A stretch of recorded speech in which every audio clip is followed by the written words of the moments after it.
இந்த படம் யாருக்கெல்லாம் பிடிக்காது அப்படின்னா, வயலன்ஸ்னால் எனக்கு சுத்தமாக ஆகாது அப்படிங்கிறவங்களுக்கு இந்த படம் கண்டிப்பாக பிடிக்காது. இந்த படம் யாருக்கெல்லாம் பிடிக்கும் அப்படின்னா, ஃபுல் அண்ட் ஃபுல் ஆக்ஷன், வயலன்ஸான படங்கள் பார்க்கக்கூடிய ஒரு ஆளாக இருந்தால் இந்த படம் கண்டிப்பாக உங்களுக்கு பிடிக்கும். இங்கே யாராவது அருண் மாதேஸ்வரனோட ஃபேன்ஸ் இருந்தீங்கன்னா, இல்லை அருண் மாதேஸ்வரன் இயக்கிய முந்தைய படங்களான ராக்கி, சாணி காகிதம், கேப்டன் மில்லர் இந்த படங்களுக்கு ஃபேன்ஸ் இருந்தீங்கன்னா கண்டிப்பாக இந்த படம் உங்களுக்கு பிடிக்கும். அண்ட் பொதுவாகவே அருண் மாதேஸ்வரனோட படங்கள் ராக்கி, சாணி காகிதம், கேப்டன் மில்லர் என்னதான் கேப்டன் மில்லர் மக்கள் மத்தியில் மிக்ஸ்டு ரிவ்யூஸ் வாங்கினாலும் எனக்கு அந்த படம் ரொம்ப பிடிக்கும். இந்த வரிசையில் எனக்கு இந்த டிசி படமும் பிடிச்சிருக்கு.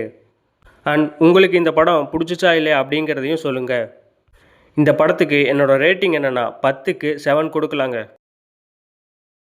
இந்த மாதிரி சினிமா பற்றின அப்டேட்ஸ், மூவிஸை பற்றின கண்டென்ட் உங்களுக்கு வரணும் அப்படின்னா மூவி டேட் சேனலை லைக் பண்ணுங்கள், ஷேர் பண்ணுங்கள், சப்ஸ்கிரைப் பண்ணுங்கள். மறக்காமல் பக்கத்தில் இருக்க பெல் ஐக்கானையும் கிளிக் பண்ணுங்கள்.